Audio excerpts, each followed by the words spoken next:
ચર્ચા કરશે.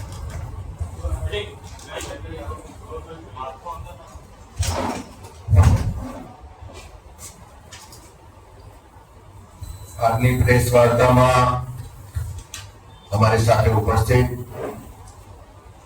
કોંગ્રેસના વરિષ્ઠ આગેવાન, ગુજરાત સરકારના પૂર્વ કેબિનેટ મંત્રી આદરણીય જયનારાયણભાઈ,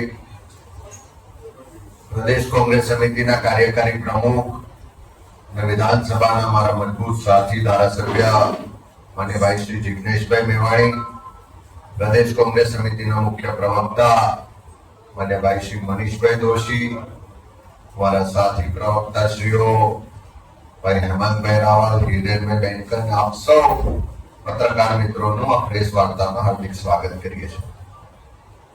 આજે એક એવા વિષય પર વાત કરવા માટે તમારી વચ્ચે ઉપસ્થિત છીએ કે જે સરકારના નિર્ણયને કારણે આજે દેશના કરોડો ખેડૂતોની ઊંઘ હરામ થઈ ગઈ છે.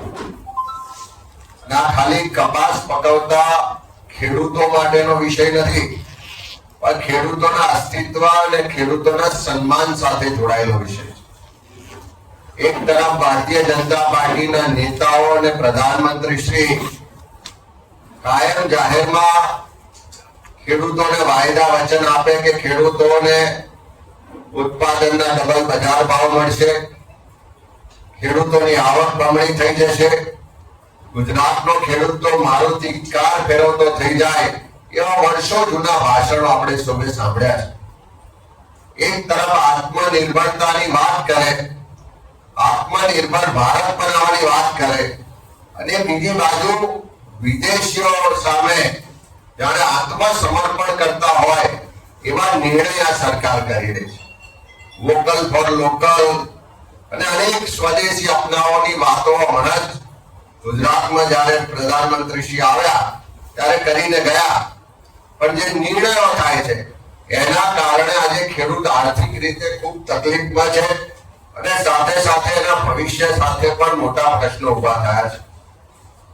ગુજરાતમાં મોટા પ્રમાણમાં કપાસનું ઉત્પાદન થાય છે અને દેશનું જે કુલ ઉત્પાદન છે એમાં 25% હિસ્સો ગુજરાતના ખેડૂતોનો, અને સાથે સાથે ગુજરાતની જેમ જ કર્ણાટક હોય, તેલંગાણા હોય, મહારાષ્ટ્ર હોય, મધ્યપ્રદેશ હોય, અનેક રાજ્યોમાં ખૂબ મોટા પ્રમાણમાં કપાસનું ઉત્પાદન થાય છે. અને એ કપાસનું ઉત્પાદનનું આજે પણ જેની ઇનપુટ કોસ્ટ છે એના પ્રમાણમાં એને ઉત્પાદનનો બજાર ભાવ નથી મળતો.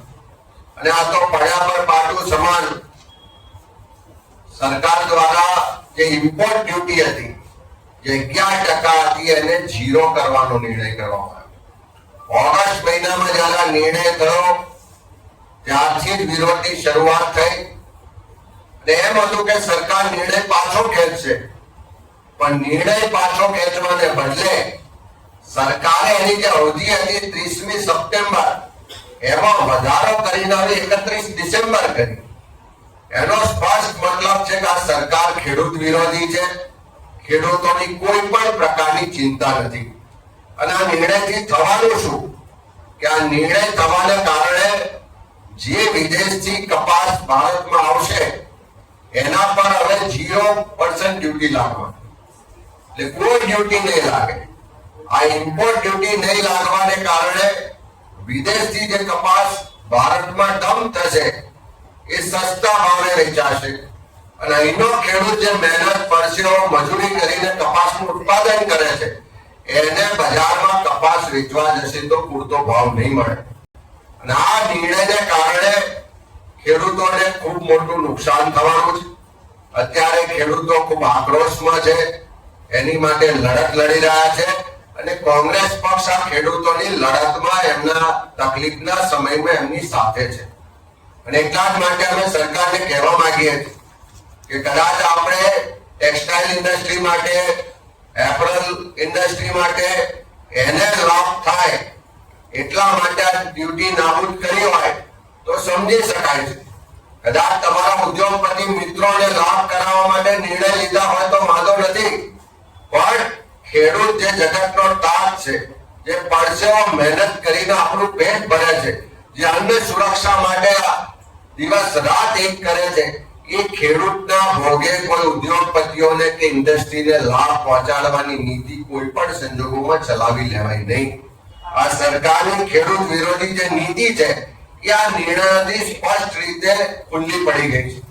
સાથે સાથે એક તરફ જ્યારે આયાત ડ્યુટી તમે નાબૂદ કરો છો એના કારણે ત્યાંનો ખેડૂત કે જે ત્યાંની સરકારો એને ખૂબ મદદ કરે છે, સબસિડી આપે છે, ત્યાં ટેકનોલોજીના ઉપયોગ સાથે આધુનિક ફાર્મિંગ થાય છે અને સાથે સાથે ત્યાંની જે વ્યવસ્થાઓ છે કે ખૂબ મોટા પ્રમાણમાં જમીનો છે એટલે મોટા ખેડૂતો છે એની સામે આપણો નાનો સીમાંત ખેડૂત જે મહેનત પરસેવો લોહી રેડીને ઉત્પાદન કરે છે એ ટકી નહીં શકે.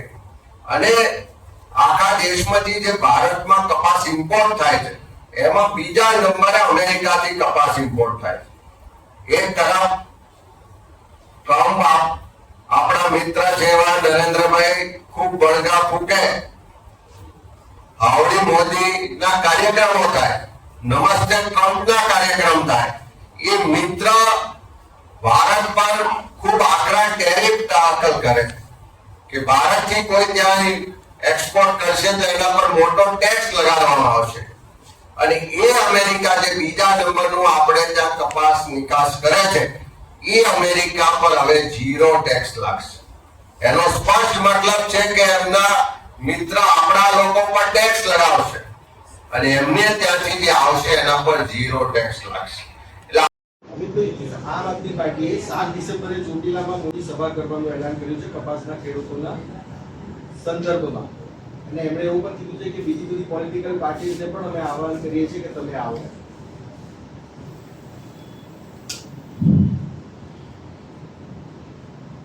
પ્રધાનમંત્રી ગુજરાતમાં આવ્યા, મોટા મોટા ભાષણો આપીને ગયા. કોંગ્રેસનો વોર્ડ લેવલના કાર્યકરથી લઈને પ્રદેશ લેવલના કાર્યકરોને આ ભારતીય જનતા પાર્ટીની પોલીસે ડિટેન કર્યા. એમને ખોટી રીતે ડરાવવા દબાવવાનો પ્રયત્ન કર્યો, પણ બીજી પાર્ટીના એક પણ કાર્યકરને ડિટેન ના કર્યા, કોઈ દબાવવા કે ડરાવવાનો પ્રયત્ન ના કર્યો. એટલે બીજી પાર્ટીઓ કેવી રીતે ચાલે છે, એમના કાર્યક્રમો, એમના નિર્ણયો એમને મુબારક છે, પણ જ્યાં સુધી ગુજરાતના ખેડૂતોની વાત છે કોંગ્રેસ પાર્ટી હંમેશા એના માટે લડત લડી છે. એ ખોટી જમીન માપણીનો પ્રશ્ન હોય, ક્યાંક ખાતર ના મળતું હોય, ક્યાંક સિંચાઈનું પાણી પહોંચતું ના હોય, ક્યાંક દિવસે કે પૂરતી વીજળી ના મળતી હોય, દરેક પ્રકારે એના ઉત્પાદનના બજાર ભાવથી લઈને આજે જે ખેડૂત માટે કપાસ ઉત્પાદકો માટેની વાત કરી એ બધા જ મુદ્દા પર કોંગ્રેસ પાર્ટી હંમેશા ખેડૂતોનો સાથ આપ્યો છે, ખેડૂતોની લડાઈને નેતૃત્વ પણ આપ્યું છે. અને ગુજરાતમાં પણ જે ખેડૂતોના પ્રશ્નો છે એના માટે અમારું કિસાન સેલ જે છે એના અમારા તમામ કાર્યકરો સક્રિય રીતે આ બધા કાર્યક્રમોમાં ભાગીદાર થાય છે અને એ ખેડૂતોનો અવાજ બનવાનું કામ, એમના માટે લડાઈ લડવાનું કામ કોંગ્રેસ કરતી આવી છે અને આવનારા દિવસોમાં પણ કરશે.